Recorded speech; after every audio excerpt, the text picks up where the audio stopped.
você que está nos fazendo companhia já sabe, é só se inscrever aqui no nosso canal para ir recebendo os conteúdos atualizados, as resenhas, as conversas, revelações. Por aqui, a nossa ideia é que os nossos convidados, as nossas convidadas, todos se sintam muito à vontade para falar um pouquinho da jornada, da história, aquelas histórias que fazem valer a pena o nosso viver. E hoje, eu tô com um convidado muito especial, porque além de toda a admiração na vida enquanto esportista, o pós-carreira é belíssimo. E alguém que sempre dizia que é preciso correr mais do que todo mundo. Tem poucos títulos ele. Juliano Belletti, seja bem-vindo. Obrigado, Bibiana. Satisfação imensa estar aqui. Valeu. Correr mais do que todo mundo. Esse sempre foi teu lema. E por quê? Quando que surge o correr mais do que todo mundo? Fui goleiro de futsal lá em Cascavel, no Paraná, até os 15 anos. Então, nunca tinha a ideia de me tornar jogador de futebol profissional. Primeiro, porque estava em Cascavel, que era muito difícil para a época. E segundo, porque era goleiro, não era tão alto, mas no futsal eu fazia algum sucesso. Fui tricampeão do Paraná, campeão brasileiro. Então, se eu viesse a ser talvez um dia como goleiro, mas nem pensava muito no assunto. Mas como meu irmão mais velho já era goleiro do Sub-20 do Cruzeiro, em Belo Horizonte, ele me chamou um dia para passar as férias com ele em Belo Horizonte, mas eu não tinha onde eu dormir. Então eu falei que iria com ele, ele deu a ideia de eu dormir na concentração com ele. Para fazer isso, eu teria que fazer um teste no Cruzeiro, para dormir lá na concentração. Então a gente vai para BH para eu fazer um teste, passar férias, mas tudo na brincadeira, tudo simplesmente para passar o tempo. Eu nem sabia que posição que eu iria fazer o teste. E ele sugeriu que eu fizesse o teste como meia, só para usar a camisa 10, só para brincar umas 2 semanas ali, porque ele não queria deixar fazer o teste como goleiro, ou eu brincar de fazer teste como goleiro, que ele dizia que eu era melhor que ele, que eu podia desempregar ele, tomar o lugar dele. E aí eu passo no teste. O que me surpreendeu ele, surpreendeu meu pai.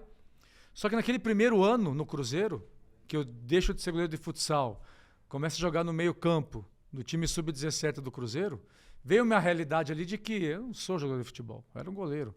Aí eu passo no teste, começo titular, viro reserva, não sou nem convocado para os jogos e volto passar o Natal em casa achando que, pai, falei assim, pai, não dá para mim não.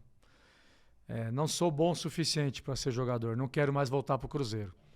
Só que o meu pai me lembra de algumas coisas interessantes, que aí vem para responder a sua pergunta. Eu fui aluno marista, e no marista existia a Olimpíada Marista, torneio interclasses, intersalas. Basquete, vôlei, handebol, futebol, salto em altura, salto de distância, corrida. E eu sempre ia bem na Olimpíada do colégio. Por quê? Porque eu treinava para ir bem. Eu sei que pegava muita medalha, não gostava de perder, me esforçava para ganhar e conseguia. E como goleiro de futsal, a mesma coisa. Meu pai falou, você foi um dos melhores goleiros do Brasil. Por quê? Você treinava na escolinha, treinava em casa, treinava na rua, treinava no clube. Quanto mais você treinava, melhor você ficava. Então volta para lá, faz diferente. E aí eu me identifiquei com a ideia de que não tinha nascido com uma habilidade diferente, com um talento diferente, e coloquei na minha cabeça que o único jeito de fazer sucesso no futebol era correr mais que todo mundo. Era treinar mais que todo mundo. Isso com 16 anos. E aí eu volto para o Cruzeiro com essa mentalidade, em 1993. Foi quando começaram a acontecer coisas diferentes, porque treino físico eu estou entre os melhores. Automaticamente treino técnico também, que eu me concentro mais a melhorar meu passe, meu lançamento, meu chute, meu controle, meu cabeceio. Os fundamentos do futebol. Deixo de ser meia, viro volante. Por quê? Porque eu corro para todo mundo. Estou na esquerda, estou na direita, estou no ataque, estou na defesa, estou ajudando o time. Viro titular. E aí vem esse lado de correr mais que todo mundo.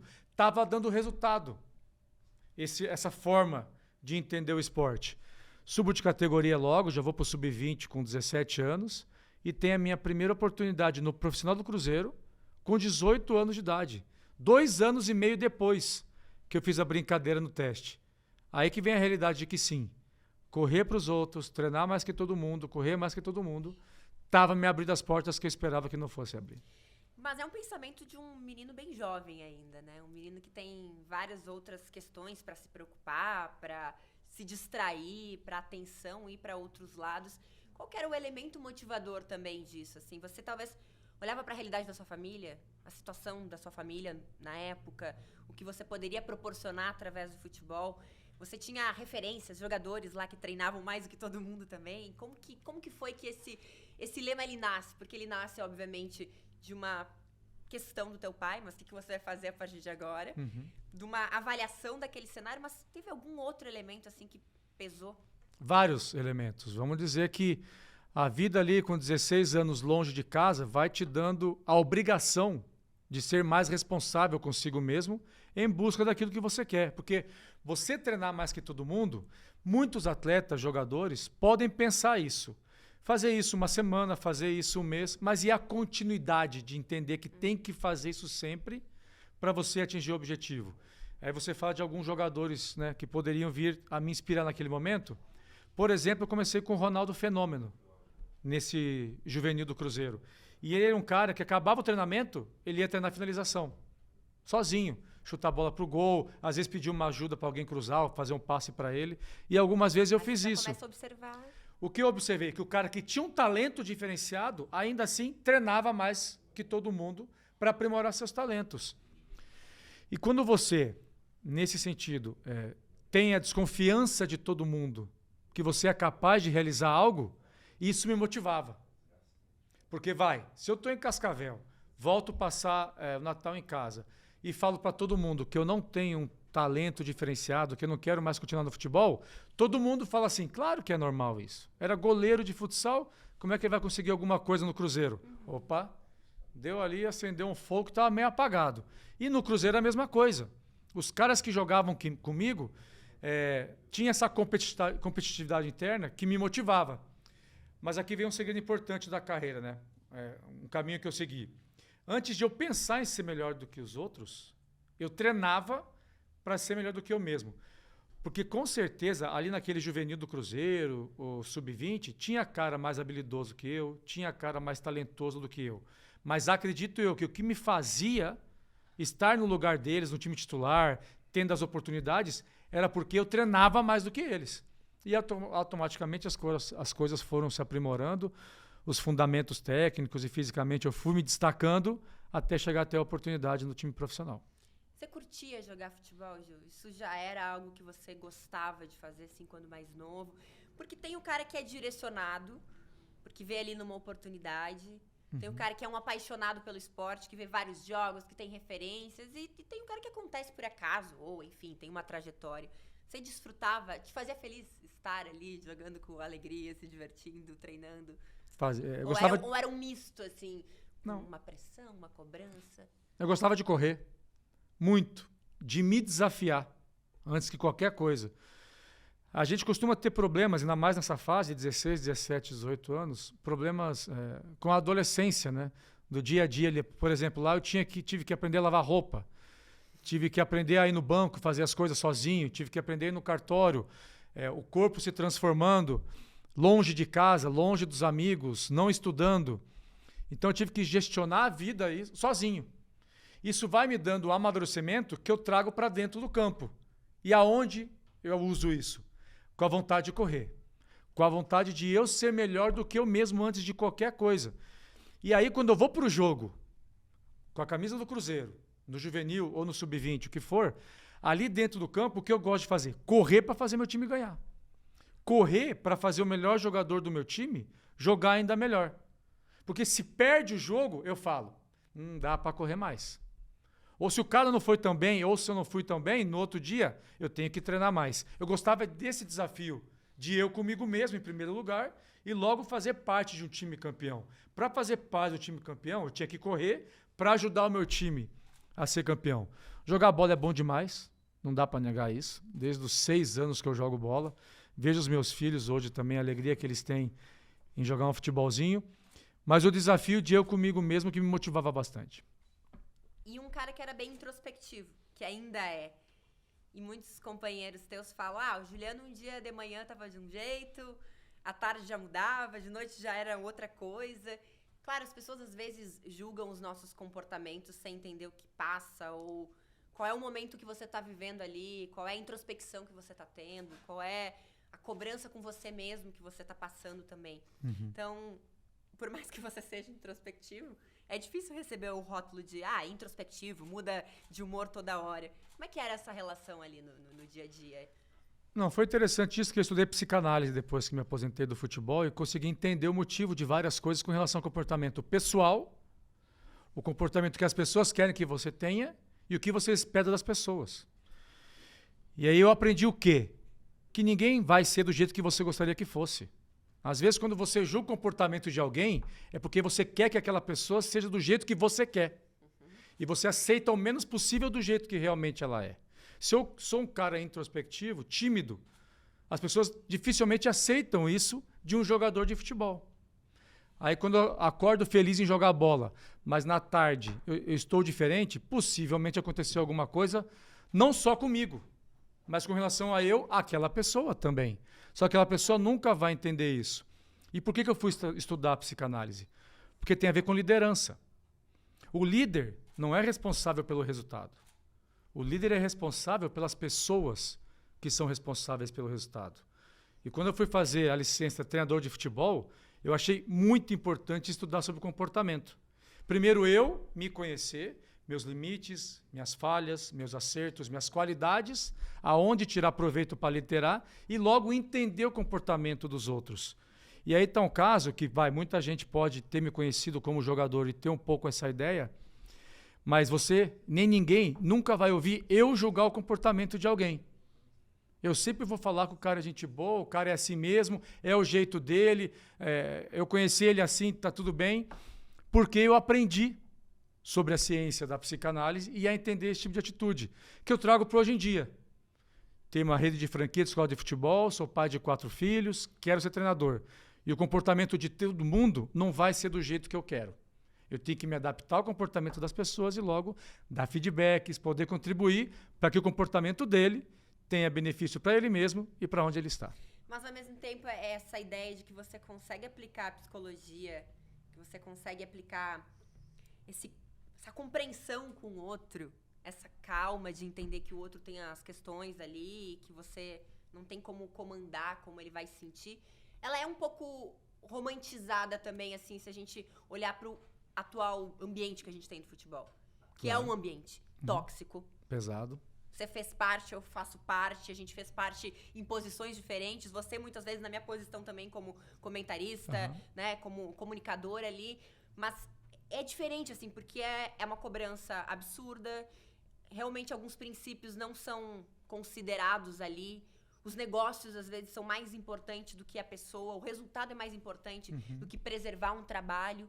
Então, como que a gente encontra o equilíbrio, assim, de trazer esse mundo mais romântico, de vamos aplicar psicologia, vamos entender o outro para ter uma evolução aqui, com esse ambiente que é tão, assim, e que tá ficando pior, porque tá assustador também, quando a gente vê, né, a cobrança, a violência, a invasão da torcida, a falta de respeito, até acontecer uma tragédia, porque a gente tá muito perto disso acontecer, infelizmente, esse é o sentimento que eu tenho. Aqui tem 2 pontos, né, Bibiana? Primeiro que infelizmente, a lei social não é aplicada do mesmo jeito fora e dentro do futebol. E a segunda você tem que utilizar da sua vivência, experiência na vida hoje, eu, com 45 anos, muito mais amadurecido, para poder enfrentar de frente isso, utilizando dessas ferramentas. Joguei no Vila Real da Espanha, semifinalista atual da Champions League. O Vila Real sabe aonde ele está, o que ele quer e de que maneira ele vai atrás dos objetivos dele. Sabe da pressão que o futebol exerce, o Vila Real, mas trabalha com uma diretriz muito forte, independente do resultado. Barcelona, foram 3 anos de Barça, 2004 a 2007. O que eu consigo aprender lá? Perder ou ganhar de qualquer jeito? Não. Sempre tentando fazer o melhor possível para se buscar o melhor resultado, mas que também ofereça um bom entretenimento para as pessoas. Um bom futebol, boas atitudes, que aí a gente vê, por exemplo, às vezes que o Barça perdeu jogos importantes ou até foi goleado, sofreu goleadas históricas, o comportamento dos jogadores, o comportamento da diretoria. Não é o clube mais perfeito do mundo, não é o clube que dá tudo certo, a gente veio acompanhando aí que eles estão ressurgindo de uma série de problemas, mas o caminho traçado, a história, a cultura do clube vai sempre por uma mesma diretriz. Fazer o possível para que seja certo da maneira mais correta possível. E é ação-reação. Quando eu era jogador, eu tinha uma reação perante a ação da torcida, perante a ação dos comentaristas críticos, perante a ação de um treinador, perante a ação do jogador adversário. Hoje, a minha reação é outra, graças à minha vivência e entendendo um pouco mais de comportamento. Tá difícil, tá complicado ver o tanto que o futebol está indo por caminho da violência. Você falou aí de invasão de centro de treinamento, de pressão de torcida, de atos de racismo, de desrespeito com o próximo, mas acontece muito mais no Brasil do que em outro lugar, porque as leis aplicadas no futebol não são as mesmas que são aplicadas fora do futebol. Isso abre um leque para que as pessoas que querem infringir a lei no futebol tenham mais liberdade para isso. E sempre uma flexibilização, assim, mas foi um momento de raiva, X, Y, Z, isso não... É um comportamento que acaba respingando por todas as formas. Você assim. tem exemplos que você pode citar onde você não entende o porquê acontecem coisas no futebol? Quando um grupo de pessoas invade um aeroporto gritando, falando palavrão contra outra pessoa, por ser do futebol, a polícia não faz nada. Deixa. Ou na entrada de um centro de treinamento, quando tem um monte de gente, o carro passa no meio das pessoas e eles dão soco e chute, e você vê um carro da polícia a 5 metros de distância e os caras não fazem nada a respeito, isso que me causa preocupação. Porque a violência está explícita, de uma maneira ou de outra, o que as pessoas hoje veem como normal. Entrar no aeroporto e fazer isso é normal. Chutar ou dar soco em carro de uma outra pessoa no futebol é normal. Coisa que fez com que a Premier League alterasse completamente o comportamento dos torcedores. Também não é perfeito, mas joguei lá 3 anos e sei que ali, eu estou sentado aqui no banco de reservas, por exemplo, aqui tem o torcedor do lado. Ele sequer tem autorização de se dirigir até a minha pessoa. Se ele fizer isso de uma forma violenta, vamos dizer assim, ele nunca mais senta naquela cadeira e fica suspenso de ir ao estádio por muito tempo. Em função disso, a lei é aplicada com rigor e pouca coisa negativa acontece nesse sentido. São exemplos a seguir, mas que eu sei que normalmente vai ser complicado fazer isso no Brasil. Estou 100% de acordo. Agora, vamos falar de coisa boa, né? O famoso, vamos mudar de assunto. Belete, você está quase mais de uma década já desde a sua aposentadoria. Se eu não me engano, foi em 2011, certo? Aos 35 anos, porque o corpo já não aguentava mais. Tendão de Aquiles. E aí nasceu um novo Belete. E a gente fala muito aqui no podcast das 2 vidas do atleta. Né?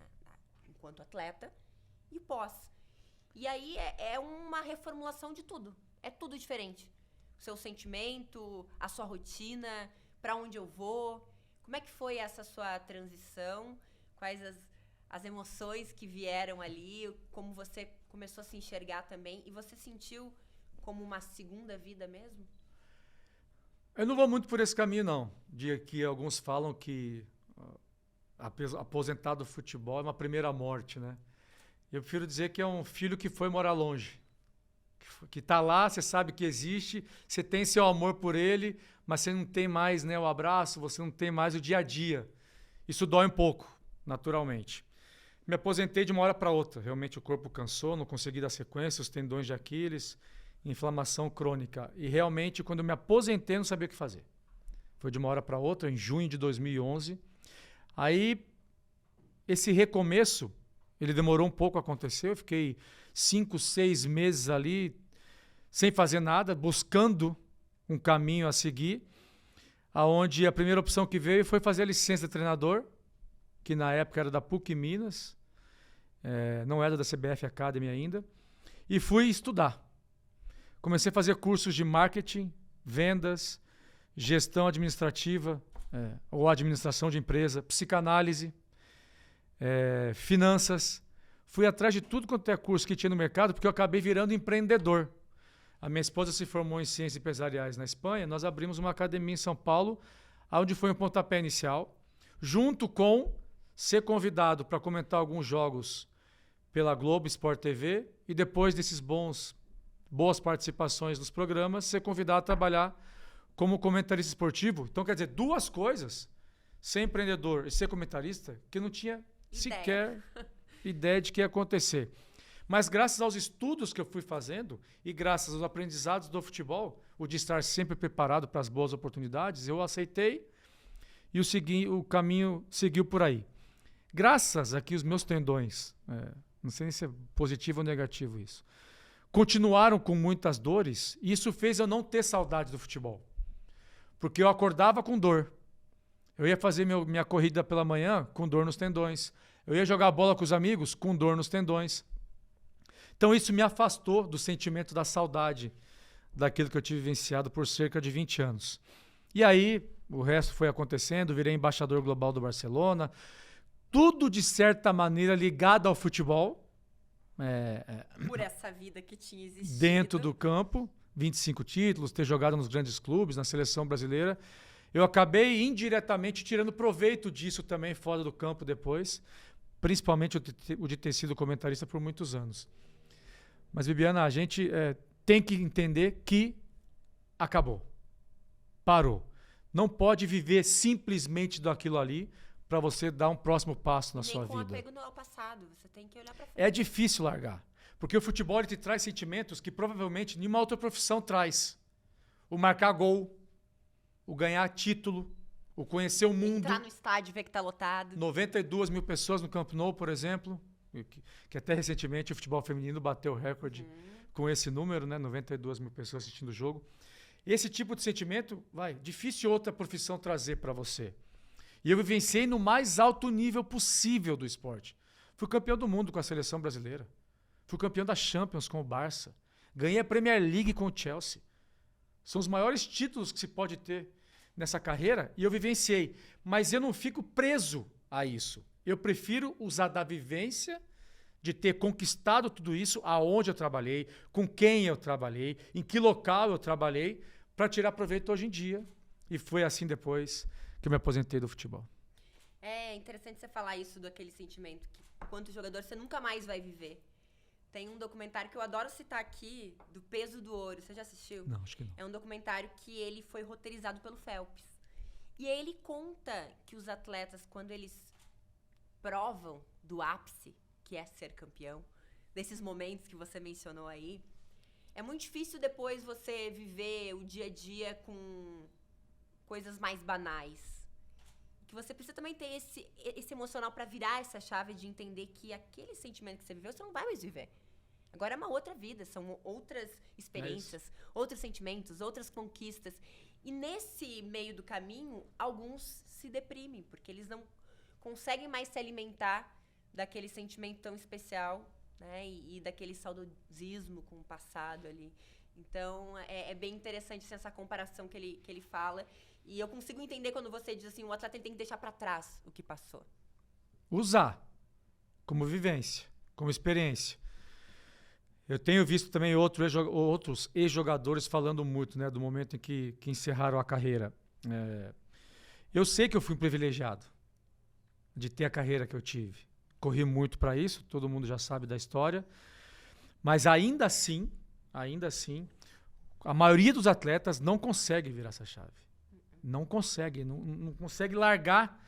Acha que ainda depende daquilo ali para conseguir coisas do futuro. Isso de viver o dia a dia foi muito interessante. Quando eu me aposento, eu começo a ter, a gente fala, né, uma vida normal. Ir no supermercado, ir no cartório, ir no banco. As coisas burocráticas talvez você não fazia.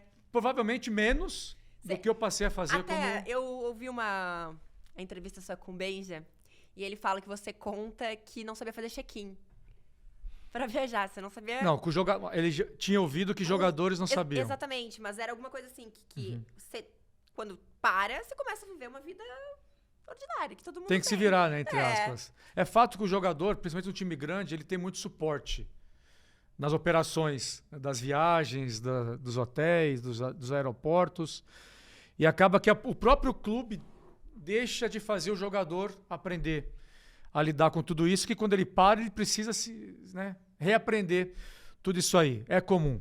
Outro dia eu vi um time fazendo um embarque no aeroporto, acho que foi em Curitiba, e realmente quando ele chega no aeroporto, o pessoal já dá o cartão de embarque para o jogador na mão, sem necessidade. Não, mas eu fui por outro caminho, mesmo quando jogador, fiz questão de fazer meu cartão de milhas, muitas vezes.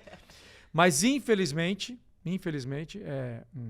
o jogador, em função disso, se acomoda. Do mesmo jeito que a gente está falando, você falou do Phelps, lida-se com sucesso no mais alto nível possível. E tão difícil quanto administrar o fracasso é administrar o sucesso. Os caras que conseguem ganhar e continuam ganhando, esses são muito mais diferenciados que os outros. Porque o prêmio por uma conquista é uma tarefa mais difícil.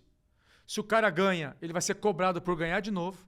Ele vai ter que treinar mais, trabalhar mais, entender mais de pressão. O cara é campeão do mundo, o próximo campeonato mundial, ele tem que chegar melhor preparado para voltar a ganhar de novo. Então, os caras que ganham 2, 3, 4 vezes são realmente algo muito especial no esporte, principalmente. Mas fora do campo, fora do futebol, dia a dia, hoje, a gente acaba tendo que nos adaptar. E tem muito ex-atleta que ainda tem dificuldade com isso. Mas ainda bem que... Mesmo muitos anos depois, Belete, alguns que ainda estão muito presos a esse passado, você vê isso, assim? É os que normalmente falam que existe uma injustiça no reconhecimento do trabalho deles. Os caras que defenderam as camisas por muito tempo e, de repente, gostariam de ser convidados por esse clube ou por esses clubes a trabalhar no clube e esse convite não vem. O que, no meu contexto, é normal. Eu já conversei com todos os times que eu joguei. Quando não acontece uma oportunidade de trabalho, eu entendo como normal. Eu não fui o único cara que joguei no time. Olha o quantos caras que defenderam aquela camisa. Então, se o trabalho não veio por aquele caminho, eu vou buscar outro. Não vou ficar lamentando aqui. O que acontece muito hoje em dia é que muitos atletas acham isso uma injustiça por parte do clube. Coisas que o futebol traz conosco e realmente é difícil lutar com isso. E nessa relação com o clube, a sua relação com o Barcelona, por tudo que foi vivenciado lá, ela é espetacular. Só que ela se faz espetacular no pós-carreira também. Que você continua em atuação e com oportunidades bonitas, assim, de ser não só o ex-jogador do Barça, mas esse cidadão exemplar que pode estar visitando outros países, representando essa instituição. Queria que você compartilhasse um pouquinho dessas experiências, claro. assim, como que você se sente tão valorizado e tendo principalmente a oportunidade de vivenciar esse mundo com essa responsabilidade. O que foi uma grande surpresa na minha vida pessoal. Marquei o gol da final da Champions em 2006, foi o gol da vitória, foi o gol do título, o apelido carinhoso dos torcedores culés, que é quem torce pro Barça, me chamando de o herói de Paris. Foi muito legal, mas foram 3 temporadas só. Em 3 anos eu marquei quantos gols pelo Barça? Só um. Só aquele da final. E pouco mais de 100 jogos. Uma carreira interessante dentro do clube. Só que em 2015, o Barcelona ia fazer a pré-temporada no meio do ano nos Estados Unidos, ia ter um amistoso contra o Manchester, em São Francisco. E eles precisavam que alguém fosse para São Francisco promover esse jogo e essa pré-temporada do clube nos Estados Unidos. E me ligaram para ver se eu teria data disponível para ir até lá, São Francisco, representar o clube numa conferência de imprensa. Conferência é português, não é castelhano? Conferência de imprensa. Que em espanhol também é conferência. Boa. Aí, falei com o Sport TV, que na época eu era comentarista do canal, e me liberaram para ir até lá. Simplesmente ir lá, dar entrevista, falar sobre o clube. Só que eu me preparei para essa viagem. Estudei a história do Barcelona. Estudei quem está presente no evento. Não, você pensou, eu preciso. Coisa minha. Treinei um pouco mais meu inglês, que era o inglês enferrujado do Colégio Marista e depois do Chelsea. E procurei estar o melhor preparado possível para uma simples entrevista. E fui. Saí de São Paulo, Estados Unidos, São Francisco, conferência de imprensa, promover o jogo e os valores do clube com relação a aproximar a instituição Barcelona dos torcedores que estavam nos Estados Unidos. Ninguém me falou para fazer isso. Eu fiz questão de destacar. O Barcelona nos Estados Unidos é uma grande oportunidade de quem é fã e torcedor do Barça de ver seus ídolos, os jogadores que fizeram a história do clube. Então, esse tipo de jogo é imperdível. Vendeu todos os ingressos. Quando eu volto para casa, saiu a entrevista, o Barça se surpreendeu com a minha atuação naquela entrevista. E começa a me convocar para outros eventos pelo mundo. Garoto propaganda. Barça Academy no Japão, Fundação Barça na República Dominicana. Eu começo a representar o clube e aí eles me convidam e oferecem um contrato para virar embaixador do Barcelona a nível global. E aí foi uma coisa muito legal que em todos os eventos no mundo inteiro que alguém precisasse representar a instituição e falar em nome do clube, era sempre eu que ia e a confiança deles foi extraordinária. Fiz 2 pré-temporadas com o clube, fui para o Japão, fui para a China, Estados Unidos, Grécia, fui para a África, para a Uganda também, num evento lá. E aí as pessoas estranham um brasileiro ser embaixador do Barcelona a nível global, mas é porque o pessoal sempre foi também muito coerente com isso, sempre gostou muito do meu trabalho e eu, a nível pessoal, muito feliz com essa honra, né? E quando você vai tendo essas experiências em outros países, você começa a entender ainda mais o seu papel ali e começa a querer estar mais preparado ainda para esse papel também. Porque daí você tem reunião com chefe de Estado, você tem experiência com uma criança, de repente, numa situação de vulnerabilidade, num projeto social. Você abre as suas janelas para o mundo. Mais do que o futebol. Eu consegui entender o poder desse esporte no mundo, em qualquer canto, em qualquer país, em qualquer classe, em qualquer situação. Realmente a bola de futebol, ela é um objeto que traz muita, mas muita alegria, esperança, até calma. Porque eu lembro que a gente foi em Uganda, num evento da Unicef, né, junto com a Unicef, e haviam vários garotos de 7 a 11 anos de idade. Estávamos conversando com eles. E aí eu fiz uma pergunta assim, peguei o microfone e falei assim, se vocês fossem presidente do país de vocês, eram cerca de 100 garotos, qual seria a primeira atitude que vocês tomariam sendo presidente do país? 7 garotos responderam a essa pergunta. 5 responderam que construiriam mais campos de futebol para as crianças brincarem mais. Olha só, que eles estão num lugar onde tem guerra, tem fome, não tem saneamento básico, tem violência social absurda, e eles pensando em fazer campo de futebol para brincar um pouco mais. Por que eu dei esse exemplo? Né? Porque o esporte, o futebol em si, ele chega a ser não tão aproveitado por outras instituições globais como o Barcelona faz para ajudar a sociedade a nível mundial. E aí um outro exemplo, a gente fez uma visita a um hospital pediátrico de combate ao câncer em Barcelona, né? E a gente leva, às vezes, uma caneca do Barcelona, uma bola, um quebra-cabeça, um caderno para colorir. E, normalmente, eu era designado para ir naqueles quartos onde, normalmente, as pessoas estavam com problemas mais graves. Porque você tem que saber conversar com os pais e com os familiares da criança. E também, se a criança está em condição de conversar, o que você fala para ela, como você fala para ela, o seu tom de voz, a sua velocidade na frase, o seu sorriso.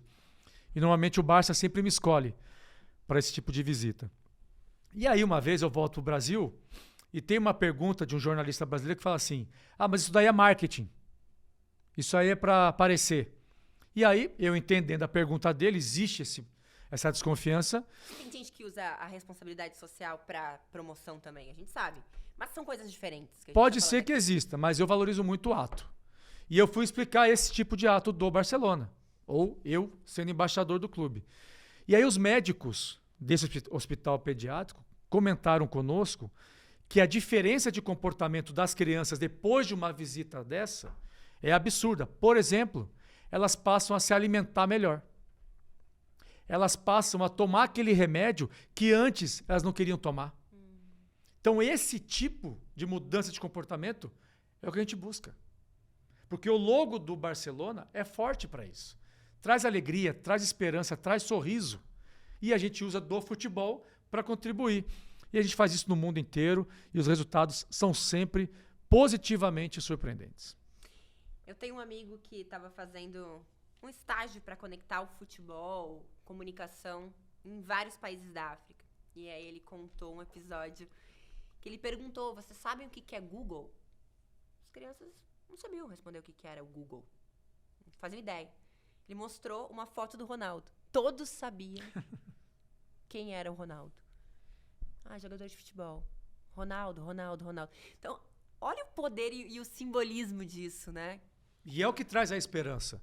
Quem vê o Ronaldo jogando, essas crianças que estão nesses locais e vê o futebol, vê a alegria que o futebol proporciona, acreditam que aquilo ali também pode trazer alegria para eles. E traz. leva uma bola, coloca no chão, vê a alegria da criançada jogando futebol, mesmo num país que sofre com a violência social. Isso é mágico. Você é uma pessoa que sempre se entregou pra tudo, né, Belete? Que tem essa entrega genuína pelas coisas, que vê a vida de uma forma mais positiva também, que acredita que a oportunidade vai chegar, que as coisas através do trabalho é possível atingir, que você consegue atingir os seus sonhos e objetivos. E a Copa do Mundo, ela também acontece pra você nesse cenário, certo? Como que acontece a Copa do Mundo? O que representou? Vamos lá, vou voltar para 1999, eu emprestado pelo São Paulo ao Atlético Mineiro, como volante. Faço muitos gols, técnico me adianta para jogar de meia. Vou bem no Campeonato Brasileiro, vice-campeão, ganho a bola de prata. Melhor meia do Campeonato Brasileiro de 99. Volto para o São Paulo, em 2000, e o técnico Levir Coupe disse que o elenco estava fechado, tal, só faltava a contratação de mais um lateral direito. Ele sai da entrevista, eu vou até ele e fala assim: Levir, se você quiser, nos primeiros jogos do ano, eu posso te ajudar como lateral. Já joguei ali algumas vezes, o negócio ali, a correria, é comigo mesmo. E ele: Belete, você é o melhor meia do Brasil, pô. Fazendo gol pra caramba, correndo bem no meio. Eu disse: não, se você precisar, eu jogo. Primeiro jogo do ano, torneio Rio-São Paulo e Flamengo no Maracanã.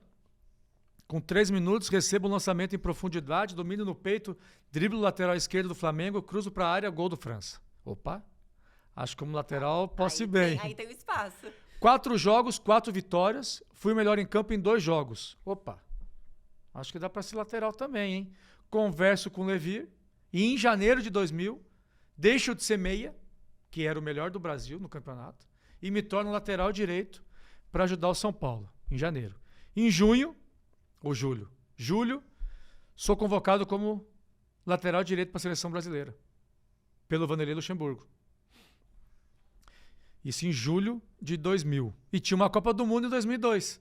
Continuo sendo convocado, o Luxemburgo sai, aí acho que vem o Leão me convoca. Definitivamente você ficou como lateral. Fiquei como também. lateral, abri mão de ser jogador de meio campo. E aí o Felipão assume a seleção. E aí, nas convocações para a Copa América, eliminatórias ou amistosos, eu fui 99% delas, como lateral direito. Jogando alguns, ficando outros no banco. E aí vem o ano da Copa, 2002. Eu no São Paulo, começo titular, perco a posição, vou para a reserva e começo a achar, caramba, logo nesse ano, né, perder a posição titular. Só que continuo sendo convocado para a seleção, mesmo não sendo titular no São Paulo.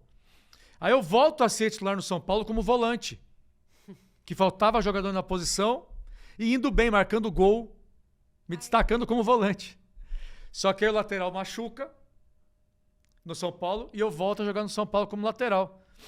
Aí eu falei: agora não vai sair mais não, agora já era. E aí eu volto a ser titular do São Paulo como lateral direito. E aí na última convocação para a Copa, jogo amistoso contra Portugal, em Portugal, o Felipão não me convoca. Falei: caramba, hein, logo na última. Fora. Tava com 1,5 pé, aí já começa a desconfiar da minha convocação para a Copa. Aí eu lembro que meu pai falou assim: filho, tranquilo, você era goleiro de futsal até os 15 anos. Você tá na seleção, tá quase para ir para a Copa do Mundo, já é algo mágico. Paciência. Aí vem a convocação. Você já tinha uma boa relação com o Felipão também? Muito boa, muito boa. Tanto que a convocação foi numa segunda-feira, eu acho. Na sexta-feira ele me liga. Até estranha a ligação. Ele me liga e fala: pode ficar tranquilo, confio em você, confio no seu trabalho. Você me ajudou sempre que eu precisei. Inclusive, nessa ligação, ele me pergunta do comportamento do Kaká no time do São Paulo, que ele estava na dúvida, né? Se levava o Kaká ou o Djalminha e tal. Mas aí tem a Copa do Mundo, ele me convoca, me leva para a Copa do Mundo em 2002. Aí, fazendo as contas, 10 anos antes, eu estava fazendo o teste no Cruzeiro de brincadeira, como meia. E a Copa do Mundo não tem jeito, vai. É a maior competição de futebol do planeta. São os melhores jogadores do seu país, naquela geração, vestindo a camisa mais pesada do futebol mundial. Vindo de um vice-campeonato, que se não tem um problema com o Ronaldo... Uma ferida abertíssima. Totalmente. Se o Ronaldo não tem todo aquele problema, o Brasil ia ser campeão em 98. Mas tem essa ferida. Nos classificamos pela eliminatória no último jogo contra a Venezuela. Então tinha uma desconfiança enorme da torcida, da imprensa. Ronaldo machucado é convocado. Rivaldo machucado no Barcelona é convocado. Cheio de argumentos para não se acreditar no penta naquela Copa do Mundo. Mas aqui tem um diferencial. Aonde foi a Copa? Coreia e Japão. Longe pra caramba. Então nada tirava o nosso foco. Não tinha nem nada que pudesse nos atrapalhar a pensar em somente ganhar os 7 jogos, que são 7 jogos, uma Copa do Mundo, e ser campeão do mundo. E aí a preparação em Barcelona, depois Kuala Lumpur, depois a chegada na Coreia, o dia a dia, o ninguém buscar protagonismo individual, eu fazer parte daquele elenco. Não era o titular era o Cafu, mas a gente brinca que os jogos mais difíceis do time titular do Brasil era contra o time reserva do Brasil. Porque a gente dificultava muito o trabalho para eles para treinar.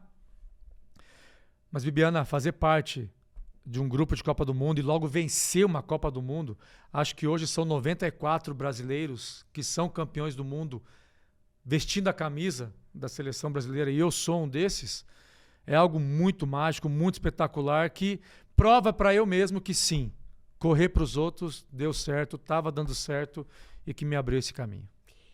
Essa seleção também, ela vai crescendo ao longo da competição, em questão de confiança. Vocês sentiam isso também, assim, o negócio tá melhorando, a gente tá mais perto, faltam menos jogos. Qual era esse sentimento também? E depois eu quero que você fale uma questão também. Esses dias eu peguei pra assistir os gols dessa Copa do Mundo. Muitos gols nasciam assim de fora da área, de chutão ali que surgia e vamos botar a bola pra dentro. Coisas que a gente sente falta nessa seleção também. É uma seleção que trabalha muito mais a bola, que tenta chegar muito mais próximo do gol também. Em muitos momentos falta esse chute de fora da área também ali. Eu quero que a gente fale disso já já. Mas nesse clima, assim, qual era o sentimento de vocês? Parecia mais palpável? Vocês começaram a ficar mais confiantes conforme os resultados foram chegando? Teve algum momento que foi a virada da chave mesmo? Emocionalmente falando, o mais difícil foi a estreia, como sempre é praticamente, né? Pela desconfiança que vinha desde fora, que nós fazemos o possível para bloquear isso, para não interferir no nosso dia a dia. Tanto que os treinos físicos, técnicos, os coletivos, o bicho pegava mesmo, em todos os sentidos. Todo mundo queria ganhar, todo mundo queria fazer o melhor. E aí tem o processo do Ronaldo e do Rivaldo fazer fisioterapia 24 horas por dia, a confiança do Ronaldinho Gaúcho de vir a ser um dos protagonistas do Mundial. O Felipão tem o jogo de estreia, vencemos a Turquia por 2-1, o que dá já uma confiança melhor nesse primeiro passo, mas ele faz alteração, começa com o Juninho Paulista, depois muda com o Kleberson, fazendo que Edmilson e Gilberto Silva tenham mais funções defensivas, acreditando no poder ofensivo de Ronaldinho Gaúcho, Rivaldo e o Ronaldo Fenômeno. E o principal aqui é o seguinte, esses caras, eles naquela época já eram considerados estrelas do futebol mundial. E quando você está num grupo desse, e aqui vem o trabalho importante do Felipão, que eu falei antes, que o líder não é responsável pelo resultado, ele é responsável pelas pessoas que são responsáveis pelo resultado. Pode ser que aquela seleção formada não tenha sido aquela que a maioria dos torcedores esperava. Ficou um outro jogador de fora, que muita gente achava interessante estar na seleção. Mas o que o Felipão se preocupou em fazer também foi que no ambiente diário da seleção, o ambiente fosse tranquilo, fosse leve, para que no campo o bicho pegasse. E ele conseguiu. Ninguém buscou protagonismo individual. Não teve nenhum problema. Até porque foram 7 vitórias, ajudou bastante tudo isso, né?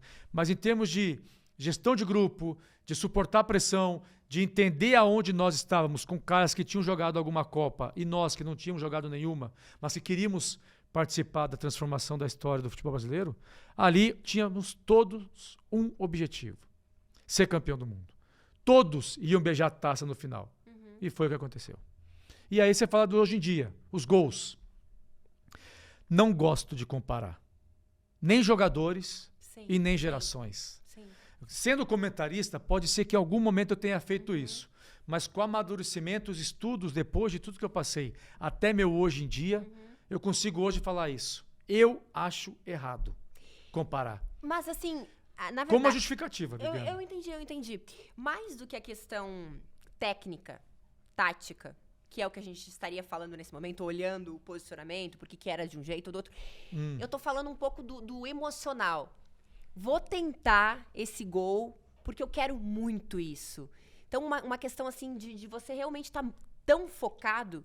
O importante é o fazer esse gol, ainda que ele não seja da forma mais bonita, da melhor técnica. Um negócio assim, dessa fome do gol, sabe? Tá. Vamos lá. O mental pro jogo, né? A preparação mental pro jogo. Por que eu não comparo? No meu tempo não tinha rede social.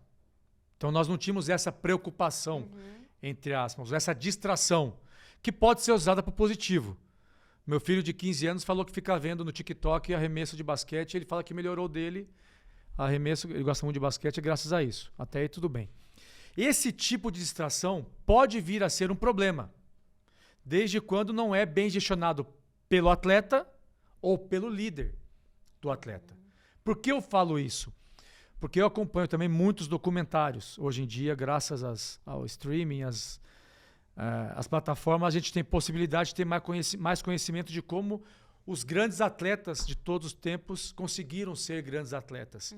E uma das coisas que fez isso acontecer foi a preparação mental deles, em todos os sentidos. Treinamento, eu gosto muito do Kobe Bryant, por exemplo. Até tive a oportunidade de conviver com ele um tempinho em Los Angeles. São caras que tinham um poder mental absolutamente diferenciado. O que hoje em dia o nosso telefone não permite quase que consigamos fazer isso. A distração atrapalha muito o que a gente tem em mente. Para chegar até dentro do campo. Nós tínhamos o medo cênico, que é o medo de errar em público, de um jeito. Hoje é de outro. Hoje você fica com receio do que vão falar de você. Se tomar uma caneta, você vai entrar na sua rede social, vai ver que virou meme, virou vídeo, tá em tudo. Isso atrapalha a preparação mental do atleta para um jogo de Copa do Mundo. E o que eu brinquei antes aqui? Que o bom da Copa, porque foi aonde? Coreia e Japão. Longe pra caramba. Não tínhamos qualquer tipo de distração. O que normalmente o técnico tem que saber gestionar. Copa do Mundo, cara. A família quer estar presente, os amigos querem viajar junto, mas são 40 dias, 7 jogos do torneio mais importante do planeta, onde você tem que fazer o que todos pensem somente em Copa do Mundo, em ganhar, que é o que você falou, de às vezes tentar um chute de longe. Isso tudo que eu falei faz com que você tenha confiança suficiente para tentar essas coisas. Chegar nesse momento. Não faz você ficar com receio de tentar. E aí, nem a experiência e nem a vivência no campo te garantem 100% que você vai conseguir fazer isso no próximo jogo. Mas que o comportamento mental fora do campo pode te, sim, influenciar ou não a tentar essa jogada. E aí você tem Denilson, que participou de 2 Copas, sendo o 12º jogador na maioria delas, onde quando ele entrava, você acha que ele pensava em algum momento que ele tinha medo de perder a bola? Ele ia para cima todas. Edilson fez isso também na Copa do Mundo, na semifinal.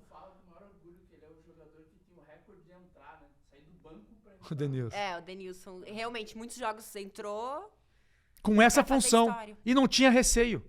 Ele tinha confiança para isso. Ou o Ronaldo Fenômeno tentar tudo que ele tentou em 2002.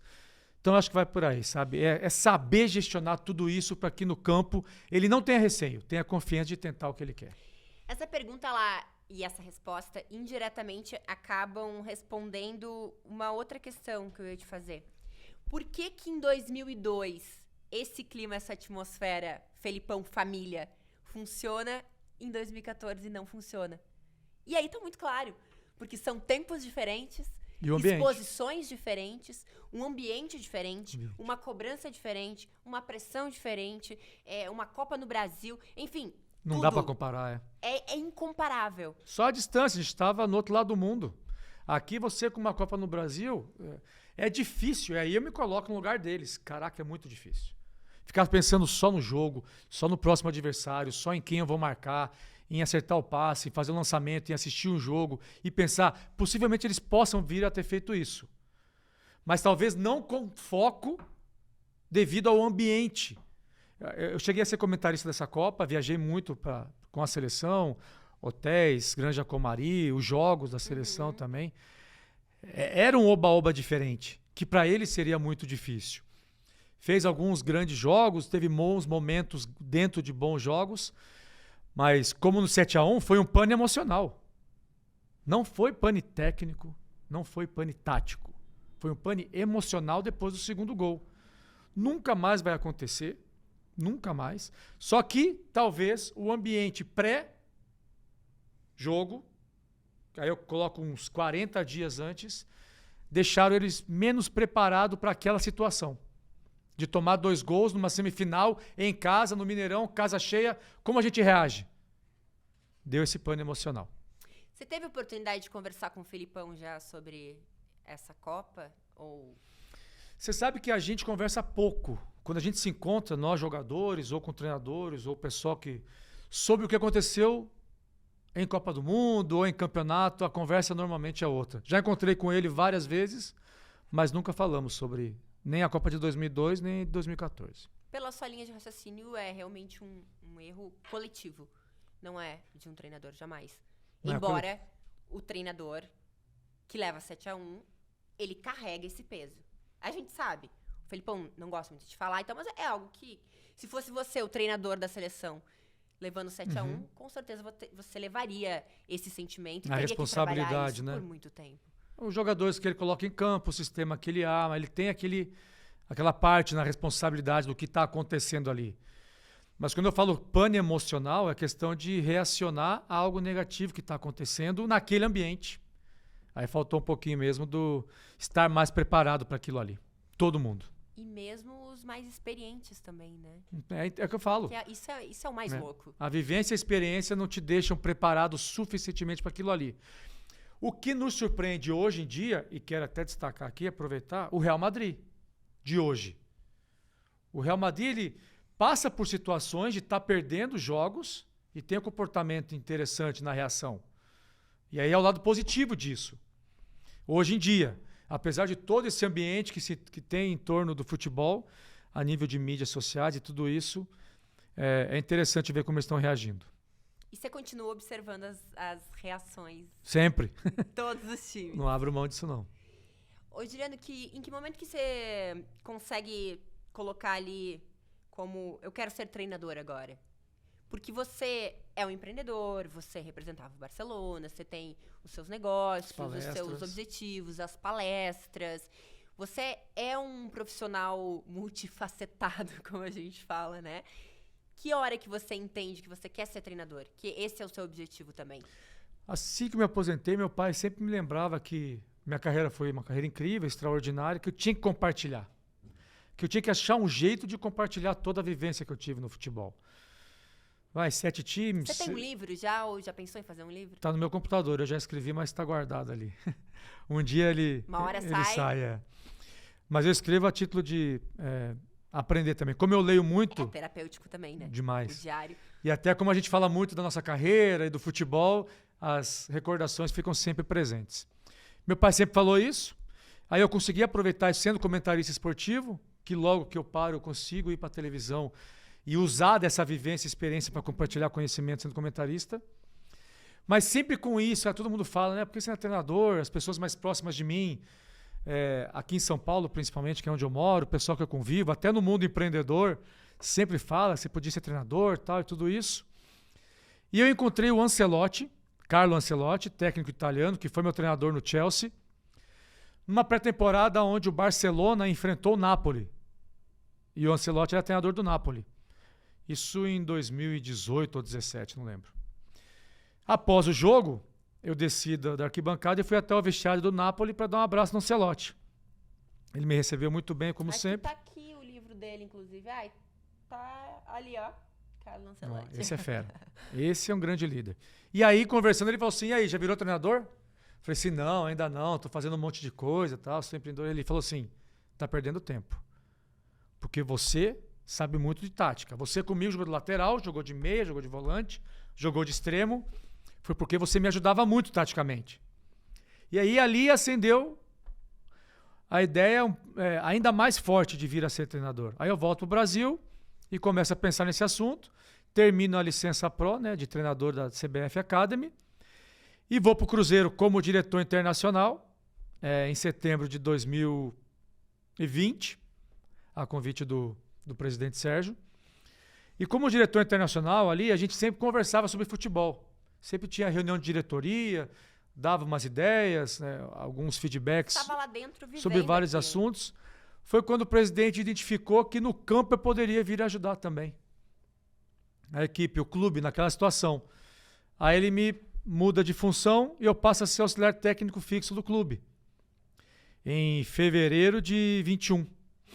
Que no treinador do Cruzeiro era o Felipe Conceição, depois veio a ser o Mozart e terminou o ano com o Vanderlei Luxemburgo. E ali eu me identifiquei com a profissão, com a função, de poder falar para o jogador de forma técnica, corrigir o movimento, corrigir um posicionamento, de forma mental, como entender a pressão da derrota, a pressão da vitória, o dia a dia, a carreira. O futebol não é só uma semana, não é só um mês, não é só um semestre, é uma carreira, não é só um jogo, não é só um turno, não é um campeonato. Então eu fui passando todos os ensinamentos para os jogadores do Cruzeiro todos os dias. E eu me senti útil para eles. De corrigir um caminho, de dar um feedback no assunto. Barriga, e aí tinha os jogos.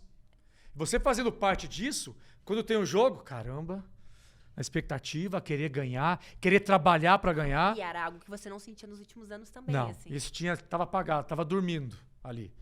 Aí eu acordei para isso aí de novo e vi que estava sendo útil. E vi que estava sendo importante para os atletas. E aí gostei da ideia. E aí, sendo auxiliar técnico fixo, o próximo passo viria a ser treinador. Eu deixo o clube em dezembro do ano passado e com essa ideia. O próximo passo agora é vir a ser treinador de futebol. Tudo que a gente faz na vida, a gente recebe julgamentos. Normal. A gente acertando ou errando, estaremos sendo julgados. E às vezes as críticas são mais pesadas, às vezes são mais amenas, às vezes você entende que não é sobre o que estão te dizendo, mas é sobre o que essa pessoa pensa, que não tem tanta relevância pra você. Muitos pensamentos devem ter partido de algumas pessoas e até dito, verbalizado. Você tá louco? Você tem uma carreira? Você tem seus negócios? Muito.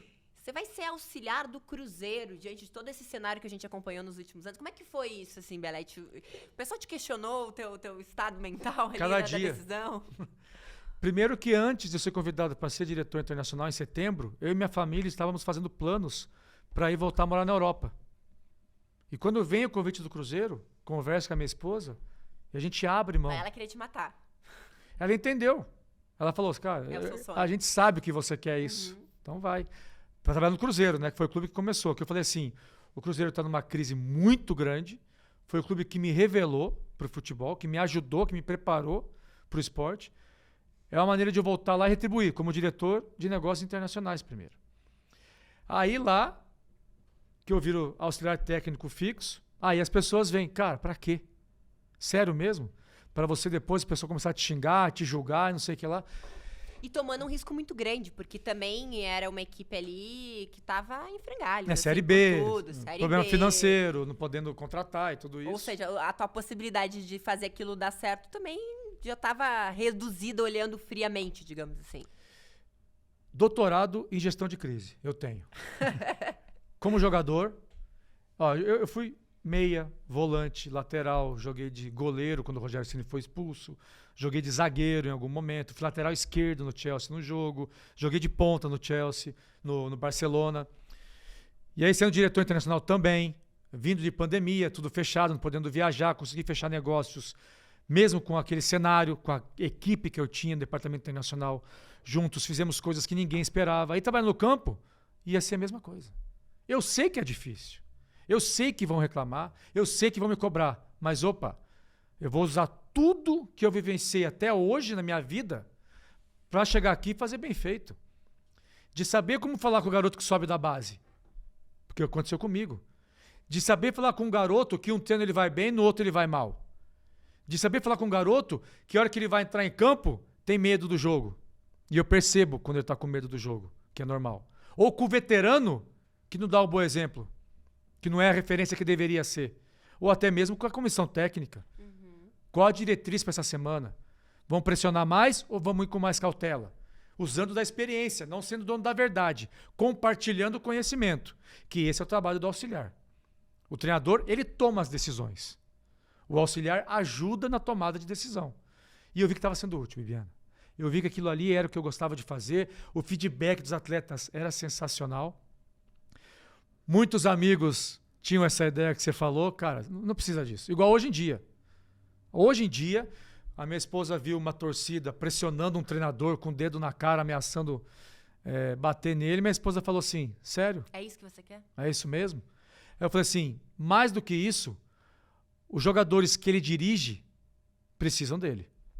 Então ele precisa reagir a isso aí, ir lá pro grupo que ele dirige, colocar a rapaziada para cima, emocionalmente e tecnicamente, para dentro do campo contribuir com a instituição e com a torcida.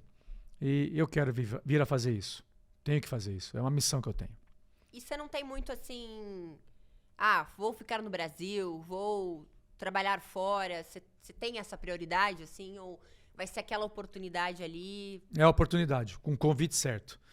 Que eu conheço futebol também de muitos anos. Tenho contato, network, relacionamento em qualquer lugar do mundo. Porta aberta em qualquer lugar do mundo. É legal que todo mundo me recebe. Outro dia eu estive no Chelsea, no Barcelona, no Manchester City, no Leicester, da Inglaterra, que o Brendan Rodgers, o treinador, trabalhou comigo no Chelsea. Isso é muito interessante, vai conversando, aprendendo, trocando ideias. Mas eu sempre acho que a primeira oportunidade vai acontecer aqui no Brasil. É o que eu acho. É aquilo que eu estou esperando. Mas se vier de outro lugar, eu estou pronto e vou aproveitar a oportunidade. Muitos se decepcionaram com as atitudes tomadas a partir do começo da relação de retomada do Ronaldo com o Cruzeiro. Por exemplo, tivemos a questão do Fábio, que foi pública, que teve um incômodo à saída dele. O próprio Luxemburgo falou publicamente também que ficou decepcionado porque tinha um planejamento, achou que ia permanecer nesse Cruzeiro. E um planejamento que ele não é feito da noite pro dia. Vocês gastaram energia, tempo, trabalho, enfim, emocional, colocaram a sua força naquilo. Como é que você sentiu isso também, Belletti, ali, o desligamento, a saída? Teve um sentimento de frustração? Você chegou a conversar com o Ronaldo também nisso? Não teve nenhuma conversa, nem com o Ronaldo, nem com ninguém da equipe dele. Realmente é verdade, nós estávamos fazendo todo o planejamento para 2022, a comissão técnica do Vanderlei Luxemburgo, Ricardo Rocha, Maurício Copertino, eu também estava fazendo parte disso aí, o Melo. E aí eu fiquei sabendo da demissão do Vanderlei, eu estava no Mato Grosso com meu irmão, passando as férias na fazenda dele. Fiquei surpreso e já receioso. Falei, vai mudar Ligou bastante coisa. Vai ligar bastante coisa, vai mudar bastante coisa aí. E aí o André Argolo, que era secretário-geral, na época, que me telefona e fala do meu desligamento do clube. O sentimento que vem, primeiro, é falando assim, cara, eu sou incompetente. Só pode ser, não é possível. Não fiz nada certo, aquilo ali que eu fiz não foi correto, aquele planejamento que eu fiz também não foi. É o primeiro sentimento que vem, rápido ali. Mas, ao mesmo tempo, como eu estou muito no mundo empreendedor, estudando, aprendendo e convivendo com os maiores CEOs do Brasil e aprendendo bastante com eles, vem o outro lado do pensamento, que é business, é negócio, é clube empresa. Agora tem o dono, ele tem essa ideia, ele tem essa diretriz, é desse jeito. Então eu tive meu momento de tristeza, porque eu queria continuar, estava legal fazer parte daquilo ali. Estava feliz de estar no Cruzeiro, de estar em Belo Horizonte, em Minas Gerais de novo. Entendi a tomada de decisão dele, veio a tristeza, mas no outro dia acorda, levanta, reage e vida que segue. Você não tem, então, uma relação de proximidade com o Ronaldo?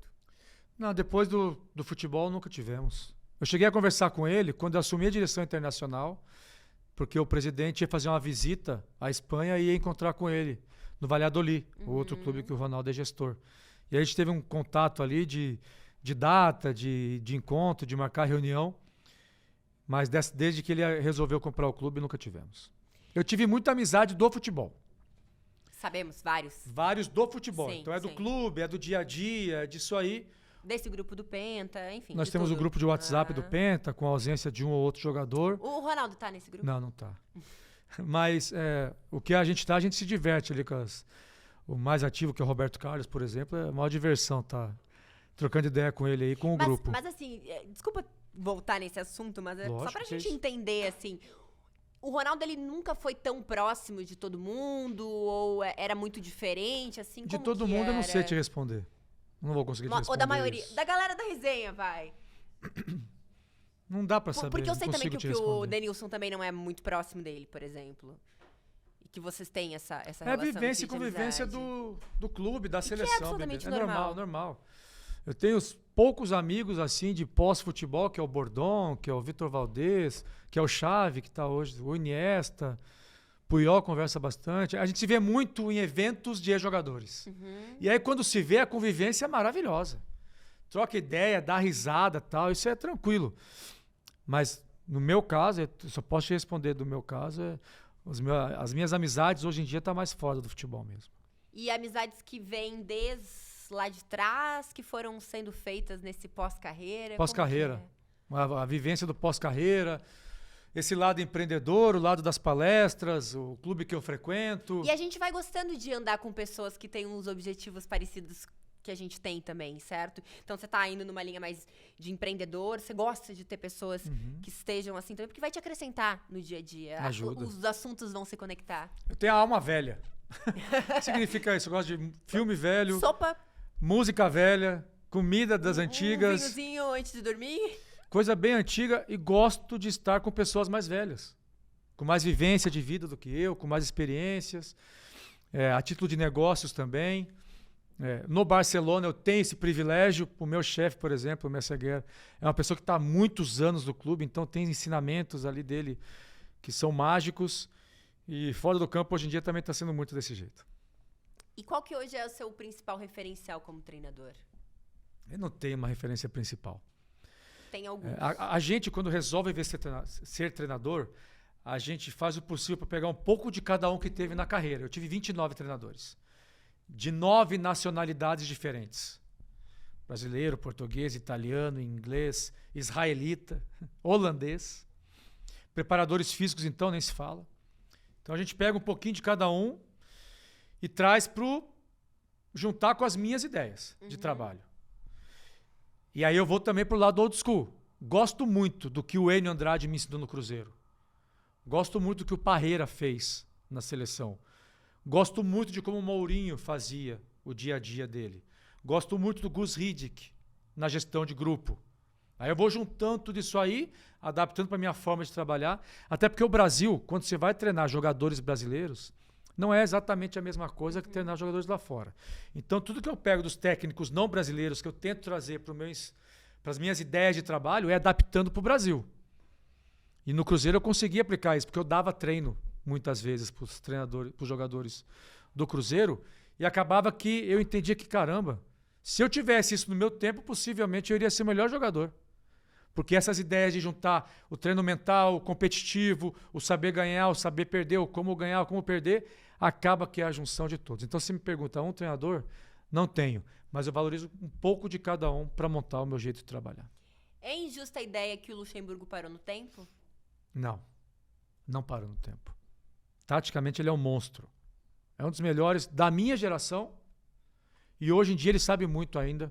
E contribuiu com o Cruzeiro. O Cruzeiro estava numa situação muito complicada, quase caindo para a Série C. No que ele chega, ele faz uma gestão de pessoas impressionante. Reagimos, nos livramos dessa situação e conseguimos dar um outro passo. É muito legal te ouvir falando isso e respondendo isso, porque são aquelas verdades absolutas que são criadas e construídas, seja na imprensa, seja por torcedores. Ah, parou no tempo, só com os amigos.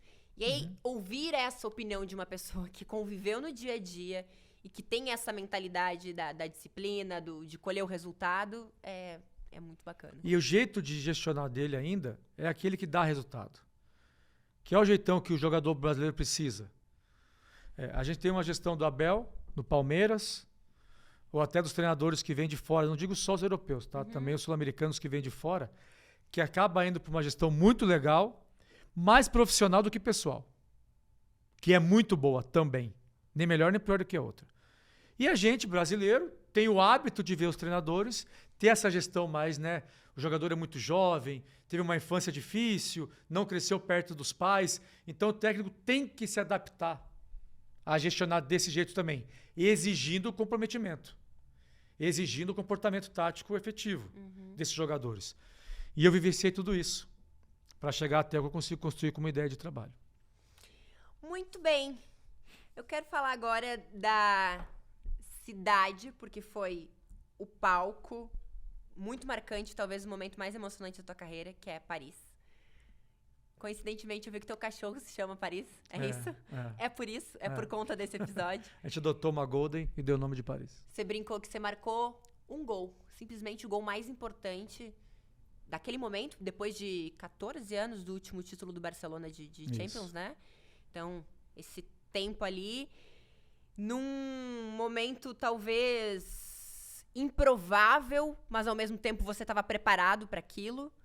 Como é que foi esse dia mágico nessa final de Champions League contra o Arsenal? Quando você fala mágico, é um contexto gigante disso aí. Porque a primeira temporada minha no Barça, 2003, 2004, não, 2004, 2005, titular absoluto da posição, campeão espanhol, saímos nas oitavas da Champions pro Chelsea. Aí na temporada seguinte, o técnico botava um zagueiro para jogar de lateral às vezes, o que é normal. Até porque eu era um lateral muito ofensivo, né? Então já não tenho tanta frequência nos jogos. Mas ainda jogando mais da metade dos jogos do ano. Joguei as quartas de final contra o Benfica titular. Joguei a semifinal contra o Milan, e um dos maiores Milan da história de todos os tempos, como titular. Para chegar até a final e, no jogo da final, começar no banco de reservas. A escalação só veio antes do jogo. Realmente eu achava que ia jogar. E até todos achavam também que acho que o Iniesta ia jogar e começou no banco também, junto comigo. Tenho um sentimento rápido de frustração, até porque meus pais estavam em Paris, meu irmão mais velho que me levou pro Cruzeiro, minha esposa, todos em Paris. Caramba, né? Começar no banco.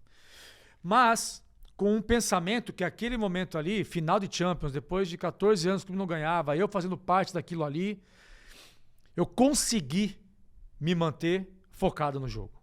Consegui. Foi muito difícil, confesso. Mas consegui. A ponto de, em qualquer parte do jogo, eu estar completamente ligado no que estava acontecendo. E era um Arsenal imbatível também, assim. Tava acho que 8 jogos sem tomar um gol. Thierry Henry, Cesc Fábricas, Gilberto Silva. Baita de um time. Tinha até ganhado do Villarreal na semifinal. E aí, vamos pro jogo. Primeiro tempo, logo no início, o goleiro do Arsenal é expulso. 11 contra 10. Meia mão na taça, numa final. Só que o Arsenal faz 1-0. Bola parada, Thierry Henry, gol do Sol Campbell. Vamos pro intervalo, perdendo de 1-0, com jogador a mais. E tem uma alteração, acho que sai o Van Bommel e entra o Iniesta. Não, saiu o Edmilson, acho. E entra o Iniesta. E eu no banco. E aí continua o segundo tempo e eu nem sequer tinha saído para aquecer. E aí tem uma jogada em que o zagueiro que estava no meu lugar, o Oleguer, toma um cartão amarelo. Aí que eu saio a aquecer. Isso acho que era 10, 12 minutos do segundo tempo. E perdendo de 1-0, o Arsenal tendo mais opção de marcar o segundo gol do que nós de empatar, até porque com a menos vocês fecham um pouco mais, e a gente estava insistindo pelo meio. E eu aquecendo, vendo o jogo e tal, tava eu e o Silvinho aquecendo, lateral esquerdo, que veio a ser técnico agora recentemente do Corinthians.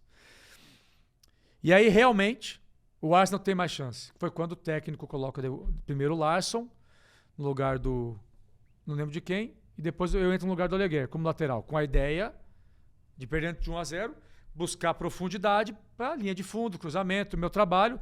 Tinha no meu time Eto'o, Larsson, Ronaldinho Gaúcho, Deco e Iniesta, que eram os caras que eu tinha que buscar o passe para eles fazerem o gol. Só que eu entro muito forte mentalmente. Você não pensa em errar. Você tem que entrar e buscar o passe de gol.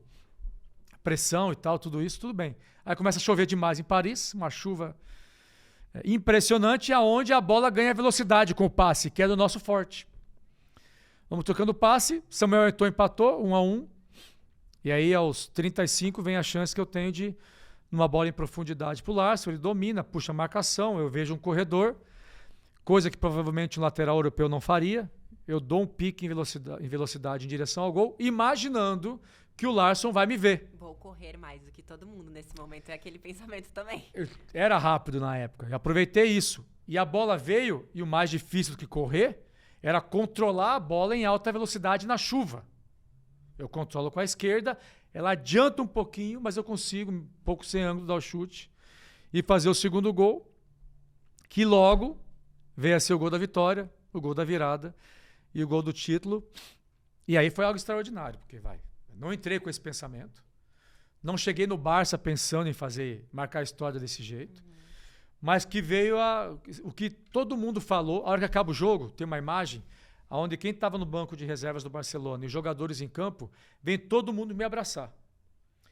Naquele momento, no vestiário, os dias que passaram, a frase que eu mais ouvia é: você merece. Muito legal isso. Foi melhor que o gol. Eu fiquei até arrepiada. Porque eles sabiam disso, desse meu trabalho em equipe, de treinar pra caramba, de entender minhas limitações. Todo mundo que convivia comigo no dia a dia sabia que eu não falo isso hoje da boca pra fora. Eles vivenciaram aquilo ali, sabiam daquilo ali. E meus pais no estádio ainda, imagina, meu irmão mais velho no estádio, vendo tudo aquilo ali. Foi o maior momento da minha carreira, sem comparação. E como que você mostra esse momento pros seus filhos? Bota o vídeo. Quantas vezes seus filhos já viram esse momento? Não, um monte. Ultimamente pouco. Faz tempo que eles não vê, por exemplo. Mas, né? Ó, vou chegar em casa e vamos colocar esse vídeo então pra eles lembrarem. Quando eles eram pequenos, eles estranhavam as pessoas virem tirar foto comigo. E sempre perguntavam: por que todo mundo tira foto com você? Eles eram muito pequenos, então eu contava um pouco da história, mas eles não associavam. Aí eu mostrava vídeo, gol, o gol da final. Mas tinha que sempre ficar lembrando dos motivos, né? Assinar a camisa. Por que você está rabiscando a camisa dos outros, né? As brincadeiras de criança. Não, porque o papai jogou bola, jogou em bons times, conquistou títulos legais. E as pessoas são fãs do futebol. Mas hoje em dia, quando a gente fala sobre futebol, meu filho de 13 anos, o Joshua, que joga futsal mais do que os outros, ele sempre entende a mensagem. Papai, eu treinei hoje, mas treinei muito, hein? Tive raça, corri bastante. A mensagem dos meus filhos já está no ar. Eles entenderam que, cara, para ser jogador, você vai ter que correr mais mesmo, não tem jeito. E ele tem até mais talento do que eu tinha. Mas ele entende a mensagem. Então, algumas vezes levam na brincadeira. Que golaço, hein, papai? Que golaço, hein? Que sorte, eles brincam, né? Mas respeitam o que foi construído graças à correria. Você reviveu esse momento em outros momentos da sua vida, assim, em pensamentos? Você já sonhou com essa final? Como foi? Que Eu é um sou momento tão palestrante. especial. Que assim, você traz, claro, para sua palestra. É nesse momento que eu revivo mais. Mas, organicamente, vai, a palavra da moda. Sem ser esse período que você estava dando palestra, assim, no pós, alguns meses depois, ou... Ah, tá. Essa euforia. Quando eu vejo jogos da competição, quando eu assisto as finais, o que ela repercute, o que ela representa, aí me leva de volta para 2006. Para fazer eu pensar, caramba, foi legal o que eu fiz. Foi muito grande. Até para eu me conscientizar do que realmente foi. Lembramos 50% das coisas que vivenciamos, né? Isso é, infelizmente, uns mais, outros menos, e até esses 50% eles não têm uma efetividade como gostaríamos das nossas lembranças. Mas, só para você ter uma ideia, nem sei se eu comentei isso em alguma vez em alguma outra entrevista. Mas a gente ganha o jogo. Tem a festa no vestiário. Tem a imagem de eu indo para o campo. Tentar, né, entender tudo que tinha acontecido. Aí dali do estádio a gente vai para um hotel que é onde estão os familiares, a diretoria do Barça, que é onde está todo mundo. A gente vai para o salão de festa lá, eu levo a taça, chego com a taça, coloco ali no palco, festa, foto, brindes e tal. E todo mundo foi festar em Paris. Para onde eu fui? Pro hotel, dormir. Porque realmente eu entendi o que eu tinha conquistado, o que eu tinha realizado. Só que também eu tinha entendido que o meu lugar, aonde eu devo comemorar, é com o povo de Barcelona. É com a cidade de Barcelona. Porque a minha vivência na cidade era extraordinária para um lateral direito brasileiro. Aonde eu ia, os amigos que eu fiz, os torcedores, como apesar de tudo, eles me respeitavam, torciam por mim. E como eu era lateral, eu ficava muito próximo dos torcedores e sempre eram os mesmos torcedores, né? Mesmo sendo mais de 90 mil torcedores, eram praticamente os mesmos que sentavam próximo do campo. E a relação com eles era extraordinária. Quando eu errava, eles incentivavam, quando eu acertava, eles aplaudiam e tal. E por aí, e eu tinha isso na cabeça. Então, aquela noite do gol que eu marquei em Paris, eu não fui para a festa. Eu fui com os meus pais, com meu irmão e tal ali, e dali eu fui para o hotel dormir para, na volta, comemorar com o povo, com a cidade de Barcelona. E daí foi um abraço coletivo, assim, maravilhoso. A gente foi pela cidade, né, no caminhão, música e tal, e aí A primeira vez que eu vi uma cena, essa cena que foi ver a minha camisa pendurada nas casas, nas lojas, coisa que nunca tinha acontecido até então, né? Ver a minha camisa ali representando as boas-vindas e o agradecimento pelo que eu tinha feito. Foi legal demais. Você tem essa cena registrada Tem, na cabeça? essa eu tenho. Muito bonita, assim. Eu tenho a do gol, depois do jogo, que eu fui depois do jogo, eu entrei de novo no campo e fiquei ali, e voltando em Barcelona, em cima do caminhão, vendo as casas com a minha camisa. Assistir a sua história, assim, olhar em câmera lenta para sua história, fica... Qual lição, Belletti? Do trabalho mesmo. Que é o que eu falo muito hoje em dia com todo mundo que me pergunta. Eu não nasci com talento diferenciado, não nasci com uma habilidade diferenciada. Meu pai odiava que eu falava isso. Então eu tive que trabalhar para treinar todas as habilidades que o futebol exigia. O controle, o passe, a condução, o chute com a direita, o chute com a esquerda, o roubar a bola, o cabeceio, o cruzamento para a área depois como lateral. Que foi no trabalho onde eu encontrei o caminho para o sucesso. Que definitivamente o melhor caminho para o sucesso não é o mais fácil. E até quando você chega ao sucesso, ele vai te iludir. Ele vai fazer você achar que você é o bonzão. Que agora é só manter essa frase. E eu entendi que não. Que o prêmio por uma conquista é uma tarefa mais difícil. Então eu tive que cada vez ir trabalhando mais para sempre ir provando primeiro para mim mesmo e depois para os outros que eu tinha condição de estar ali, mesmo não tendo aceitação de todo mundo por estar ali. Eu entendi que as pessoas achavam, o Belletti não tem que estar na seleção. O Belletti no Barcelona é sorte.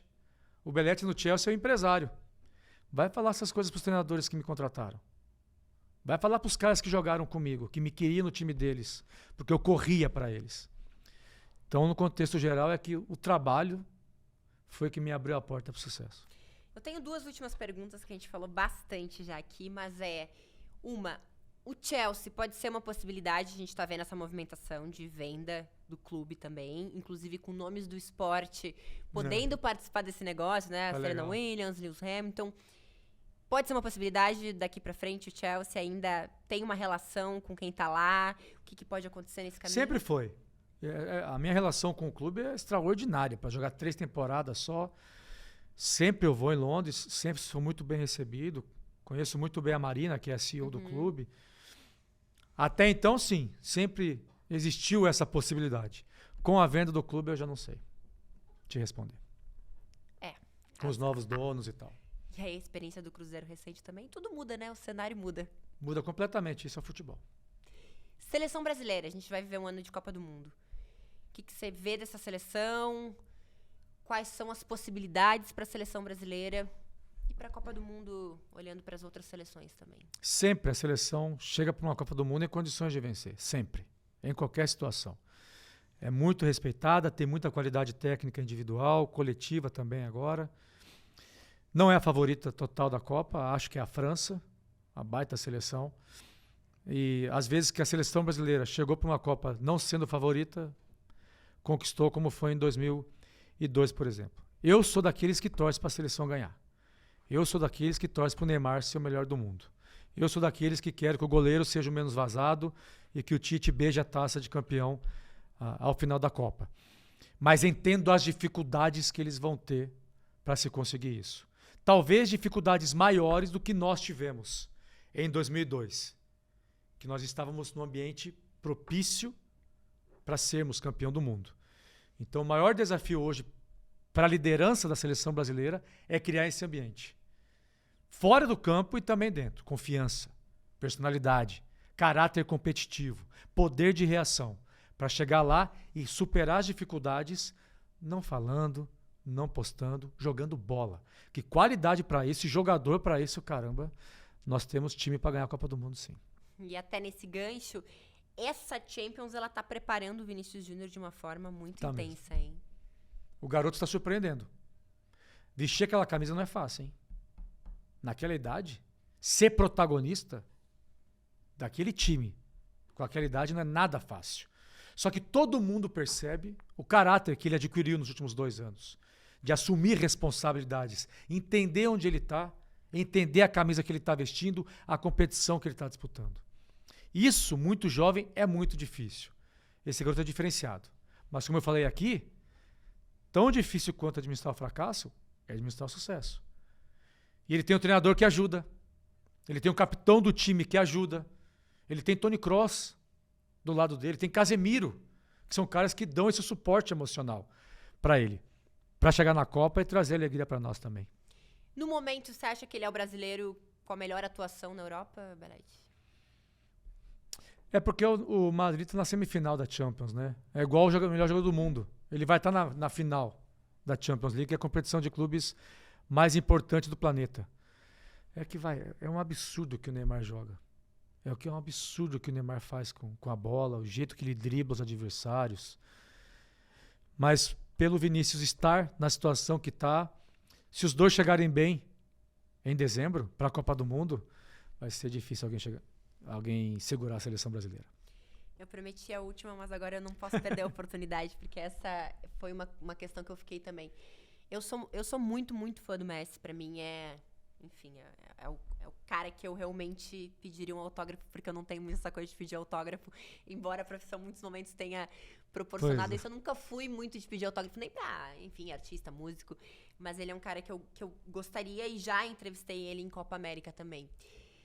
Essa saída dele do Barcelona, ela era realmente necessária? Ele fez a escolha certa ao sair do Barça e ir para o Paris? Olhando pelo lado dele? Dele, tua opinião, enfim. Até onde eu sei, ele queria ficar para sempre no Barcelona. Às vezes que eu viajava com a equipe, trocava alguma ideia de vez em quando para ele. Mas são as reviravoltas que o futebol dá. Por mais que você tenha um plano de carreira, por mais que você tenha uma diretriz de carreira, ainda mais ele, no nível dele, não depende só de você que as coisas aconteçam. Depende do resultado dentro do campo, depende do resultado fora do campo. Por mais que as equipes brasileiras tenham uma diretriz de muito curto prazo e as equipes de fora costumam ter diretriz de longo prazo, igual é o caso do Barcelona, nessa diretriz, provavelmente, a gestão pensou nisso também, quando assumiu. Mais longo prazo. E isso provoca algumas alterações. Eu achei que ele fosse ficar para sempre no Barça também. Achei que ele nunca ia sair, que nesse momento também ele não iria sair. Assim que saiu a dúvida de para onde ele ia, eu achei que ele iria para a Premier League. Achei que ele ia jogar o campeonato inglês. Me surpreendeu também que ele tenha ido para o PSG. Mas dá para entender também que não é fácil tomar todo e qualquer tipo de decisão nesse nível dele. Nos colocar no lugar do Messi para tomar essa decisão, não dá para fazer isso. Realmente, ele é um dos maiores de todos os tempos. Conseguiu o que ele conseguiu, junto com o Cristiano, nessa competição entre eles. Vai ser muito difícil de voltar a acontecer. O mais legal nesse momento é aproveitar que ele está jogando bola e a gente, de vez em quando, vê ele fazendo uns gols aí pelo PSG. Desfrutar, eu adoro essa palavra. Belete, obrigada. Foi demais a gente poder falar da tua história. E exemplo também. Quando a gente criou o B6, foi para que a gente pudesse inspirar as pessoas. A gente vive um mundo tão caótico, então eu acho que as histórias que eu quero trazer aqui são para que possam inspirar, possam despertar algum sentimento, memórias boas, recordações. Tem milhões de pessoas que torcem por você. Na carreira, nesse pós-futebol também. Então, te desejo toda a luz nesse teu caminho. Obrigado. Eu tenho certeza que você vai atingir tudo que você está traçando aí. Obrigado por fazer parte disso aqui, Bibiana. Muito sucesso para você. Obrigada. Valeu, gente. Você já sabe, só se inscrever aqui no nosso canal para acompanhar todos os detalhes e todas as conversas também. A gente se encontra.